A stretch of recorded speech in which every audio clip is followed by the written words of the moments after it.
Hello, my name is Juniper, and I'm 37 years old. I never thought I'd have a story like this to share, but here it is. Get ready, everyone, because it's quite a ride. One sunny afternoon, my in-laws, Margaret and Julian, came to our house after a long-awaited vacation. They had always wanted to visit America, and I was happy to have them stay with us. Since they lived in France, we didn't get to see them often. From the times we did spend together at family reunions and chatting online, I thought everything was fine between us. But I was wrong. Without me knowing, my mother-in-law and father-in-law were planning something bad to hurt my daughter and me, and I didn't realize it for a long time. I had no idea their visit would uncover a hidden layer of bitterness and hostility behind their friendly appearance. "How are you?" "I'm good, Grandma." "Hi, Grandpa." "How was your flight?" "It was tiring." "I'm really exhausted. I need a nap." "Not before you have some refreshments first." "Ah, Juniper, you spoil me." "Hello, Mom." "Hello, Dad. I'm glad to see you're doing well." "Yes, yes, my son. We made it. Thank God." "Hey, speak English, you two. We want to be part of the conversation too. This is just your cue to brush up on some French, dear." From this conversation, you'd think we were just a big, happy family. I thought so too. But what happened next will make you rethink those overly nice family members you have. You see, if it wasn't clear before, I'm married into a French family, taking on a new culture and language with my husband, Nicholas. While I hadn't become fluent in French, I knew enough to sense when something was wrong. Margaret and Julian always acted warm and loving when Nicholas was around, hiding their true feelings about me and my daughter, Ashley. I began to see their true colors when my husband went to work. As a housewife, I spent most of my days at home, taking care of our household and family. With my in-laws visiting, I made sure to be home so we could catch up. Ashley had just finished her freshman year of university and was home for the summer, so she and I finally had time to spend with our relatives. I hoped for a joyful and harmonious time together, filled with games, laughter, and truly getting to know each other better. At first, everything seemed fine, but as the days went by, I noticed a strange pattern. My in-laws started speaking exclusively in French, deliberately excluding Ashley and me. We tried to be polite and didn't say anything out of respect. One day, Ashley asked, "Mom, why are they always talking in French now?" "Oh, sweetheart, it's okay. That's the language they're most comfortable with, so we need to be understanding." "I get that, but it's happening all the time now. I thought we'd get to hang out with them and have a great time together." "We will, sweetie, we will. Let's just give them time to adjust to America. It must be a lot for them to handle, okay? It'll get better. I know it will." So Ashley and I dismissed it as just a harmless quirk. But as days turned into weeks and their conversations grew harsh whenever I entered the room, my suspicions deepened. It became clear they were intentionally isolating us, keeping secrets within their private French exchanges. Ashley grew more and more curious about their behavior, feeling hurt because she really wanted to connect with her cool French grandparents, but they were making it very difficult. In an attempt to bring us closer together and bridge the gap that was forming, one day I proposed we play a game. The rules are simple. We'll go around telling each other 2 truths and 1 lie, and the rest of us will guess which one is the lie. Oh, that sounds fun, and it would be a good way to get to know each other. To our surprise, both Margaret and Julian didn't seem excited about the game. They looked bored and slightly irritated, sensing their discomfort and trying to be a good host. I decided to scrap the idea and ask them what they would like to do instead. "I would like to drink some tea and chat with my husband." "Oh, okay. Is it okay if Mom and I join?" "No." His outburst shocked us, but he quickly recovered. "I mean, no, my dear. We just would like to enjoy a quiet afternoon." "Okay, we understand. We're older, and these kinds of games may not be our thing. But you two never talk to us. You're always speaking in French. How dare you talk to us like this? So disrespectful. Were you raised on a farm? How dare you speak to my daughter this way? She's just a kid.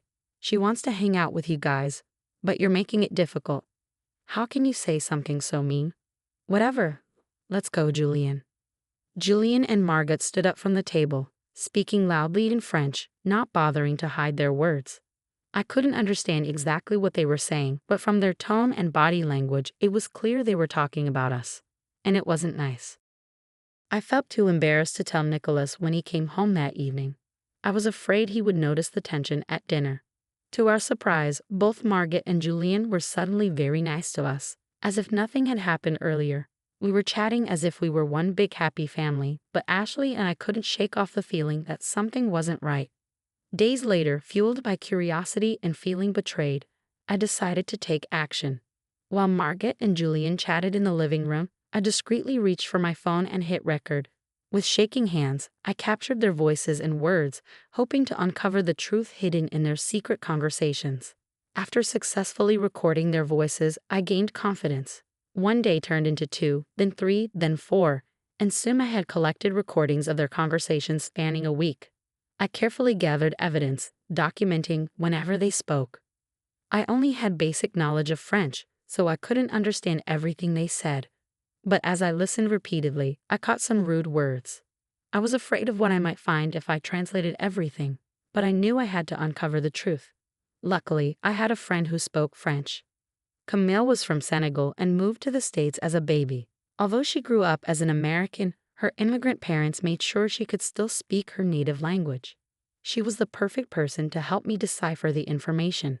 I called her and asked her to come over. Once she arrived, I took her to the back of the house so Margaret and Julian wouldn't see her. Camille and I found a moment alone outside to talk. I poured my heart out to her, sharing all the strange behavior and my growing suspicions. Camille was incredibly supportive, promising to help me uncover the truth. From what you're saying, it sounds like they're talking about some shady stuff. But don't worry, I'll do my best to help. Thanks, love. You're a lifesaver. Just being a best friend. As I played the audio for Camille, her face went pale, and she started trembling. Camille, what's wrong? I can't breathe. Panic attack. She was gasping loudly for air, and I started to feel scared too. I never expected her to be so overwhelmed by what she heard. Fear gripped me as I tried to calm her down, doing my best to provide comfort. I hurried inside to get a glass of water and helped her lie down in the cool shade to calm down. I served her and massaged her skin until her attack subsided. Thankfully, I managed to help her without raising suspicion from Margaret and Julian, who were probably still gossiping inside. Ashley happened to be near her bedroom window and overheard the commotion. Worried, she rushed downstairs to check on us. I explained what happened, telling her that I secretly recorded her grandparents and it was so disturbing that it caused Camille to have a panic attack. We were both horrified by what we might uncover when Camille was ready to talk. Once she had fully recovered and was safe in my bedroom with Ashley, Camille apologized for her reaction. Don't you dare apologize. You did nothing wrong. What matters is that you're safe now. Julian and Margaret didn't see you. They're outside in the front lawn, so Ashley and I managed to bring you upstairs. You really scared us, Camille, but I'm relieved you're okay. I probably should have warned you about my panic and anxiety attacks, but I wasn't expecting to hear such awful information. Tell us, Camille, what were they saying? Camille took a deep breath and a sip of water before relaying what she heard on the recordings. Juniper, Ashley, there's no easy way to say this. It seems Margaret and Julian they want to sell Ashley on the black market to some really awful people. Both Ashley's and my jaws dropped. We were shocked. What on earth? That's not all. They said they wanted to sell you to Juniper. They planned to fake your deaths in a car accident and make it look like your bodies burned up in flames so there's no evidence. They thought they'd make a lot of money from Ashley because she's young. I feel sick. They were so cold and heartless about everything, you guys. Like I didn't care at all that they were going to sell you to such twisted people. That's why I had a panic attack. I'd never heard someone talk so openly about such a terrible crime. You can take a break if you need to, both of you. It's a lot to handle. Why aren't you crying? Aren't you sick, Mom? Of course I am, but right now, I'm just angry. They threatened to hurt you, Ashley, and for that, I will never forgive them.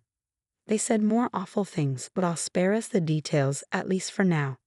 Camille, Ashley, and I felt extremely scared and sick. We couldn't believe we'd been living with criminals for a month. I was filled with rage. I wanted to confront them, but Camille stopped me. June, I understand you're upset, but you can't go down there and confront them. What do you mean?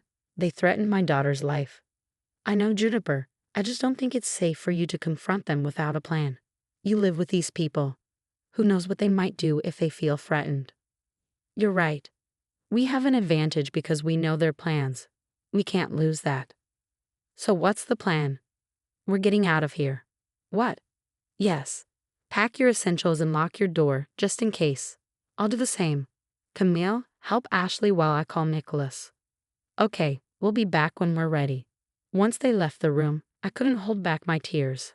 I felt so overwhelmed by everything I had heard, but I was relieved to know the truth, even if it was painful. I called Nicholas and told him everything. I explained how his parents had been treating us, the rude outburst towards Ashley, and the recordings with Camille's translations. I'm sure you'll understand what they mean. Camille didn't give all the details, but enough to know we're not safe here. I'm taking Ashley to Camille's house after I finish packing, but I had to tell you everything. I know it's a lot to take in. Yeah, that's a lot. I'm sorry I didn't tell you sooner about the other stuff. I thought I could handle it. I didn't want to upset you. Let me listen to the audio, okay? I'll get back to you. We ended the call, and I continued packing, keeping an eye on the window to see if Margaret and Julian were still outside. When I finished packing, Camille and Ashley returned to my room. Just then, I received a call from Nicholas. He sounded extremely upset. Who wouldn't be after finding out their parents were criminals? He said we needed to leave immediately and that he'd meet us at Camille's place. We quietly got into the car parked in the garage and drove off. Margaret and Julian saw us leaving and called me, but I ignored the phone. Once we arrived at Camille's house, I called the police and directed them to Margaret and Julian's house. 30 minutes later, Nicholas arrived at Camille's place. We hugged and cried for a while Camille updated us on the police raid. The police had arrested Margaret and Julian. Nicholas explained that before coming to Camille's, he had stopped at the police station to give them the evidence I had sent digitally. With the evidence, it was easier for the police to handle the case. Although we weren't there to see it, I'm sure Margaret and Julian were shocked as the police stormed into our home. They were swiftly arrested due to the serious crimes they were accused of. The once proud couple now stood exposed as the criminals they truly were. News of their arrest quickly spread throughout the community, causing shock and disbelief among our acquaintances and neighbors. It was surreal to experience such a dramatic event in our ordinary lives. The revelation of their involvement in human trafficking shocked the town, destroying the image of respectability they had carefully crafted over the years. The legal proceedings were difficult, but the evidence I gathered helped build a strong case against them. Their actions were exposed in court, leaving no doubt about their guilt. The jury, horrified by their crimes, unanimously found them guilty on multiple charges related to human trafficking and conspiracy. As the judge delivered the verdict, there was a sense of relief and satisfaction in the courtroom. Margaret and Julian, once respected by Nicholas, Ashley, and me, now faced the consequences of their actions. They were sentenced to long prison terms and would also face trial in France, where laws regarding such crimes are stricter. This meant we wouldn't see them for a long time, and given their ages, they would likely spend the rest of their lives behind bars. They were considered a serious threat to our family, and their sentences ensured they would be kept away from society. Good riddance. Their arrest and conviction made national news, serving as a warning to others who thought they could commit such crimes without consequences. It was a victory for justice and a reminder that everyone is accountable under the law. While the legal process dealt with their crimes, Ashley, Nicholas, and I focused on healing and rebuilding our lives. The betrayal by Margaret and Julian left lasting scars, especially for Nicholas.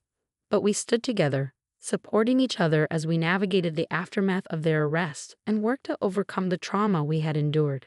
Our bond grew stronger through it all. Ashley, how are you feeling these days?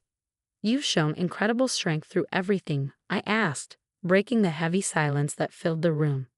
Ashley took a moment to gather her thoughts before responding, her eyes reflecting a mixture of resilience and vulnerability. Honestly, Mom, some days are still really tough, but overall, I'm feeling better. Therapy has helped a lot, and expressing myself through art has been therapeutic. I still have moments of fear and doubt, but I'm learning to cope with them. Nicholas reached out, gently squeezing Ashley's hand in support. We're so proud of you, Ashley. You've handled this with such courage and grace. Remember, we're always here for you, no matter what.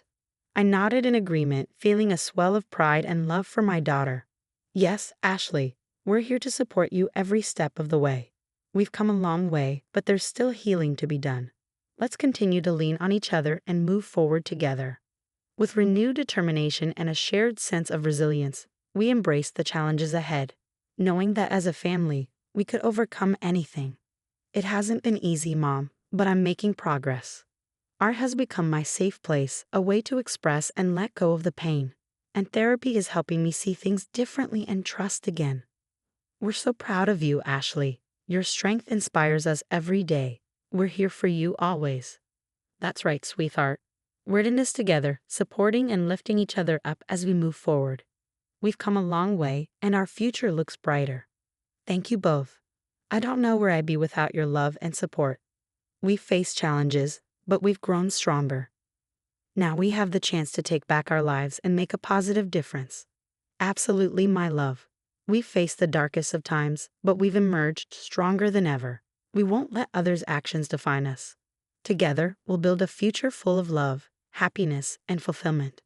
We're a family, unbreakable. We've proven that. Let's keep supporting each other, healing, and building the life we deserve. We're stronger than ever, and we'll embrace every opportunity. The conversation was filled with a mix of emotions, from past pain to hopeful anticipation.